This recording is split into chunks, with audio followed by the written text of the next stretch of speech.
Hey there mga my loves, Leo! Thank you so much for always being here with me in this channel, babe. So yun nga, hi new viewers! Ako po si Yan. Tuloy po kayo dito at sa mga returning kong tambayers. Thank you sa inyong walang sawang pagtambay, syempre, no? At kung hindi nyo pa nalalaman mga mahal, no?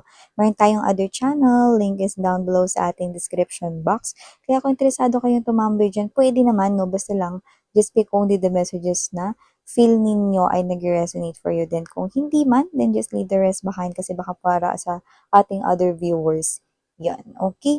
At paalala lang din tayo na reminders lang na ito ay walang gender. So, babae, lalaki, LGBT, lahat welcome. Kung may cross-watchers dito si Leo, welcome ka rin. At kung meron ditong Leo placement sa kanilang natal or birth chart, welcome din po kayo. Okay?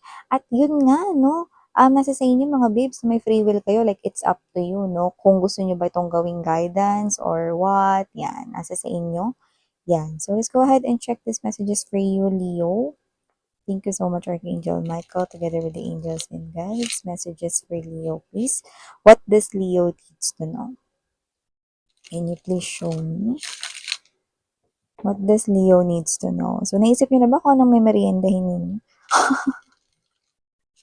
Naisip talaga ko anong meriendahin eh, no? Yan. Starbucks. Ehem, yan o. Yan ah. Ako bet ko talaga sa Starbucks mga babes, no? Caramel macchiato talaga. Ang nasa aking top of the list na so hindi ko ni-endorse yung Starbucks, mamahal. Pero yun na favorite kong ino-order. Yan no, since nabanggit nga merienda na kasi, di ba? Yan. Alamin natin dito, Scorpio. I mean, Leo, you could be dealing with Scorpio, kaya nabanggit natin, no? Or baka meron ditong Scorpio placement sa kanilang natal chart, okay? Or birth chart. So, Leo, you have here, guys, the 5 of records. Ba naman? Okay, we also have here this 10 of mugs, 4 of mugs. By the way, yung mugs dito ay cups. So, ito ay 10 of cups at ito ay 4 of cups. Nurturer, I mean the nourisher, is the Empress energy. Okay? Temperance, nandito din. Hangwan or the hangman ito sa ating classic tarot. And bottom of the deck, we have here the Explorer of Brushes. You know, Explorer of Brushes is the Knight of Cups energy. We also have here the Ace of Brushes or the Ace of Wands energy and Artist of Brushes. Okay. Yan. Okay. So, Leo, sa nakikita ko rito, no, meron ba kayo rito nakatampuhan na family member, hindi napagkasunduan, nag-away kayo, ganon, tampuhan or whatsoever, no? Like, pwedeng your mom, your dad, your mom, your dad, your kapatid, or even your relatives dito, no? So, nakakita tayo rito ng pagkakaayos, no? May forgiveness dito, no? And at the same time, nakikita ko rito na hindi man agad-agad maibabalik yung dating samahan, no? Pero nakikita natin dito na parang nagiging refresh or this is a new start, no? To build a connection again, no? Inside the family or inside, no? Sa inyong home, no? Which is very good, no? Na dapat taglayin ninyo, no? Sa loob ng inyong pamilya, no? So, maliban dyan, Leo, nakita rin tayo rito ng new love for you guys. Someone new is coming into your life with the Explorer of Brushes energy to the Ace of Brushes, no? So, nakikita natin kung sino man tong someone new. Nakikita ko rito na ang talagang patutunguhan ninyong dalawa, mauuwi talaga kayo dito sa relationship. At ang maganda yung relationship ay hindi lang isang relationship, kundi isang commitment. Bakit kanyo? Kasi with the Explorer of Brushes energy, this person right here ay bigla siya ditong mag-evolve into Artist of Brushes, no? Ang Artist of Brushes, mga babes, no, yan ay ang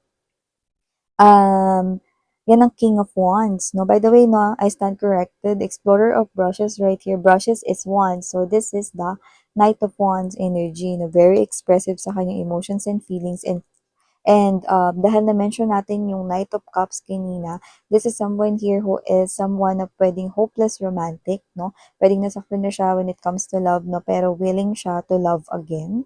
Okay, lalo na kapag ikaw naman yung kanya ritong mamahalin at mag-e-evolve ito into more na parang mas malalim na emotions and feelings 'no, at magiging artist of brushes or king of wands siya rito sa inyong connection. So, ibig sabihin mas lalo ka nitong magugustuhan, mas lalo ka nitong mamahalin. Puwedeng may negosyo siya or puwedeng higit sa isa yung pinagkakakitaan niya. Puwedeng may trabaho gano'n ta's may sideline din 'no, or puwedeng may trabaho tapos may business din 'no, 'yan. So, meron siya ritong mga, multiple na mga pinagkakakitaan or way of earning a living, 'yan 'no.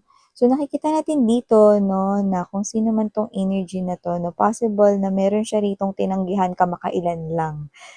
Puwede 'yun na confession ng isang taong umamin ng pagmamahal sa kanya, puwede pero hindi niya 'yun gusto kasi ikaw yung gusto niya 'no, or dahil kung hindi pa kayo nagkakakilala dahil someone brand no ito, puwedeng tinanggihan niyo yung tao na 'yun kasi nga universe orchestrated that situation because this is your person right here coming towards you. So, dapat no one gets in the way, 'di ba? So, ibig sabihin, Leo, kung sino man yung nilalang or individual na tinanggihan niya 'no, kamakailan lang, yun ay nakatakdang mangyari sapagkat siya ay nakatakdang makilala mo, you know? So, kung hindi naman tao yun na tinanggihan niya 'no, posibleng trabaho yun 'no, trabaho sa malayo 'no. Sabihin natin mga bibs 'no, ang lokasyon mo ay nasa Pilipinas ka 'no, tapos yung trabaho na yun ay sabihin natin sa North Pole.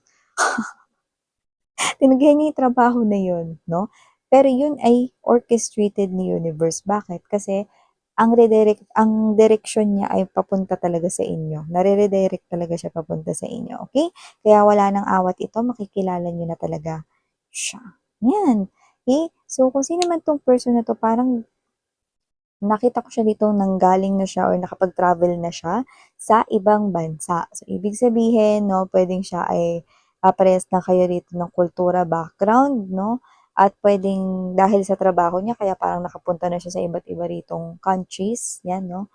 Or dahil ito sa hilig niya na mag-travel, puwede din po, iyon 'no. Pero yung iba dahil sa trabaho niya, you know.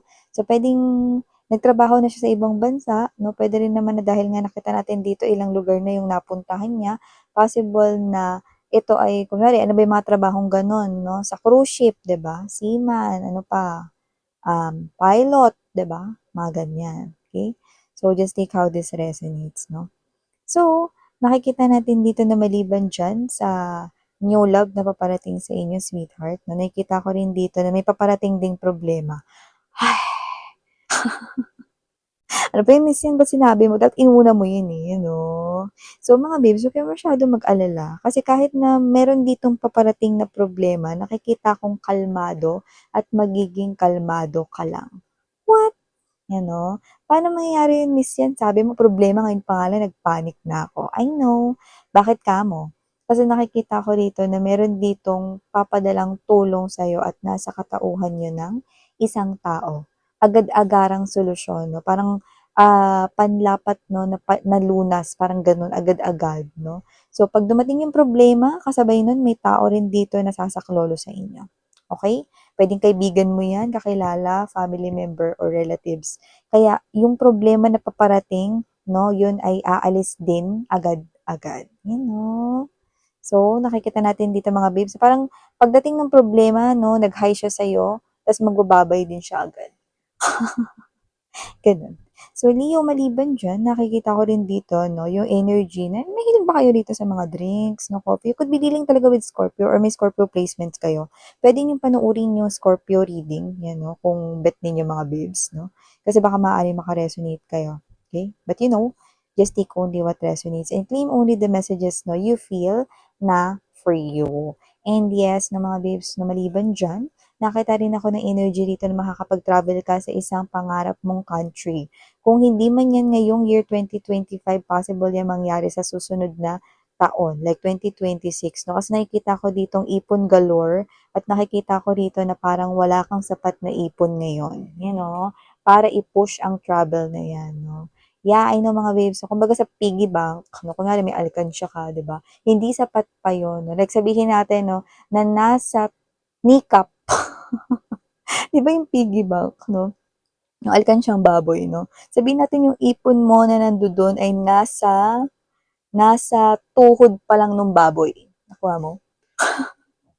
Wala pa dun sa tiyan 'no, wala pa dun sa kilikili nung baboy yung ipon mo. So, ibig sabihin nakita ko rito 'no, na lumalabas na meron ka ditong gustong pangarap puntahan na lugar, possible na ibang bansa ito 'no, possible na may specific kasi dito puwedeng Paris 'yan or France, pero puwede rin namang ibang countries, just take how this resonates.